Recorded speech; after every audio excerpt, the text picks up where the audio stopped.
There's a woman right now in Minneapolis who works as a nurse in the neuro ICU. She's one of those nurses that takes care of people going through really intense stuff that their family thanks God for the rest of their lives that she was there. During COVID, she worked on the front lines and she was exposed every day while she was pregnant with her second child. She has showed more strength than I have ever seen, finding a way to care for those patients and care for herself and care for that baby in unimaginable circumstances. A few months ago, there was that shooting at the Annunciation Church, and her baby went to the daycare at that church.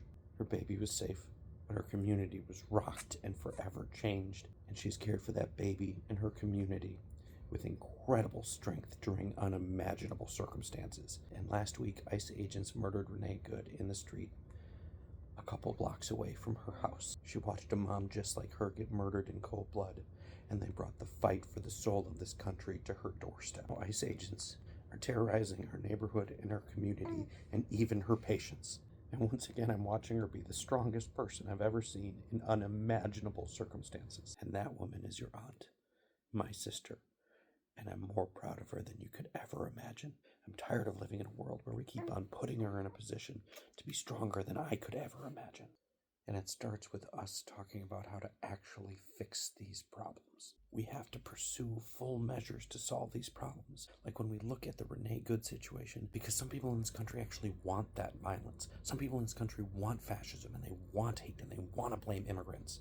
And we have to find effective measures to deal with that reality. And then there's another segment of the country who maybe doesn't want fascism, but they want people they disagree with to just obey law enforcement. They just want law and order, and they just want things to go back to the way they used to be. And we have to find ways to effectively deal with that group of people.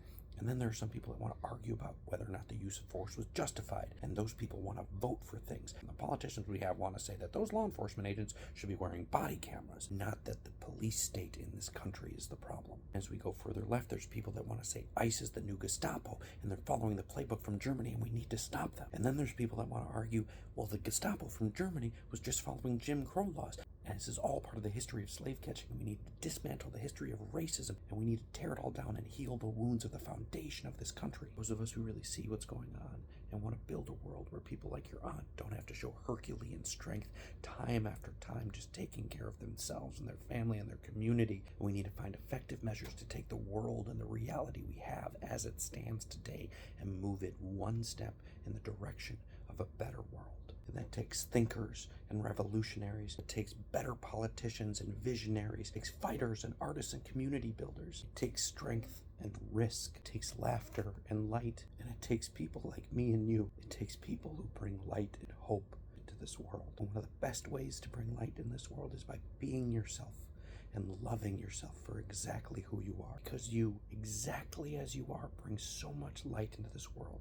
From the moment of finding out of your very existence, you have brought so much joy and comfort to your aunt who has had to shoulder so much. From the moment she laid eyes on you, her heart filled with love and joy in a way that no one but you could have ever brought to her. And in the darkest days of death on the streets of the new Gestapo breaking down doors in her community, the idea that someday soon she's going to get to meet you is a beacon of light and hope and joy in her life, just because you are exactly who you are. Your very nature brings light and joy into this world. And light and joy is the foundation of how we fight back and make a better world. And it's not your job to fix this dark and broken world, but simply your existence is enough to make this world better and brighter. I'm going to try my damnedest to give you the tools to be proud of that and do more of it if you can.